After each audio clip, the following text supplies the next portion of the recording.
So I've spoken many times before about scans on normal people with no pain and the incidence of abnormal findings, and basically there was another research paper done, as there is many, and I thought I'd present some of the findings that they found on this actual research paper. And again, once again, it shows, as we know, there's a lot of abnormal findings, no matter the age, in normal people, and therefore, is abnormal normal? Well, maybe it is. So what did they find? So the first one was 37% of 20-year-olds had disc degeneration. So this is basically where the discs, the intervertebral discs, actually start to degenerate and actually start to shrink down in size. So again, this is something which is sort of associated with osteoarthritis, wear and tear type thing.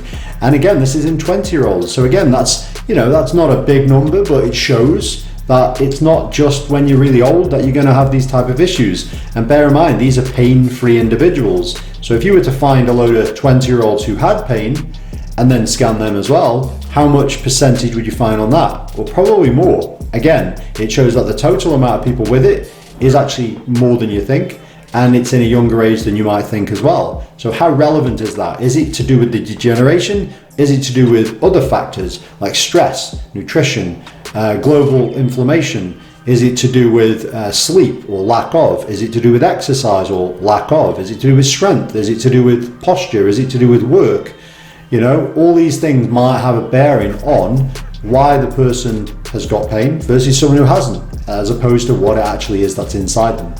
So the next thing that they found was that 4 to 9% of 20 to 30-year-olds had some facet joint degeneration. So this is actual osteoarthritis of the facet joints, which are the smaller joints at the side which point up and down, which actually articulate the movements and limit the movements of the vertebrae in the spine. So this is definitely an osteoarthritic change. So this is in 20 to 30-year-olds. And again, up to 9% is a reasonable chunk of people. And bear in mind, these were pain-free as well. Now, the next thing they found, which has been reported before as well on this exact stat, is 30% of 20-year-olds have got disc bulges in their MRIs without any pain. So again, this shows that this is really common, like much more common than obviously the other things I spoke about earlier. So again, it's not just about what it is wrong with them inside, it's more about other factors around that, which we can influence as opposed to maybe that disc itself. Even more interesting, they found that 29% of 20-year-olds with no pain had disc protrusions or prolapses. This was quite a surprising one because this means that the disc is actually, or the nucleus of the disc is actually protruding out and it's actually compressing on the nerve roots. And these people have no symptoms, which highlights that you can compress a nerve and have no nerve symptoms, no radiation of symptoms, no pins and needles or numbness, no weakness, no nothing, and yet still have that effect going on in the body at quite a high percentage. It is actually quite a staggering stat, that one actually.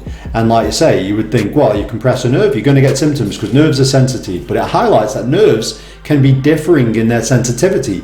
Nerves are designed to be compressed, but it's whether or not you've got a sensitized nerve to that compression, which can be again from the factors I spoke about before, stress and so on and so forth.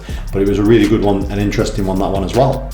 So again, in summary, as we've spoke about many times before, it's less about what is found on the MRI scan, and it's more about what's going on generally around you yourself. And this is why MRIs are kind of sometimes very misleading and often not that helpful in a lot of these cases. Now, it still is going to have some usage, but at the end of the day, it's not always the right approach because you can't see the wood for the trees, and it doesn't highlight why someone who's got that problem hasn't got pain and someone who has got pain. It won't solve that why. You know, you need to look deeper and broader on this individual. Like I say, you need to look at stress, you need to look at nutrition, you need to look at sleep, you need to look at anxiety, depression, you need to look at exercise, you need to look at flexibility, you look at strength, the whole shebang. You need to look at all of this, and then you make a difference to their symptoms, maybe not to their actual underlying condition, which doesn't matter because you can be pain-free with it. So again, another very interesting set of research to show us these findings. So anyway, that's it for this video, and I'll see you next time.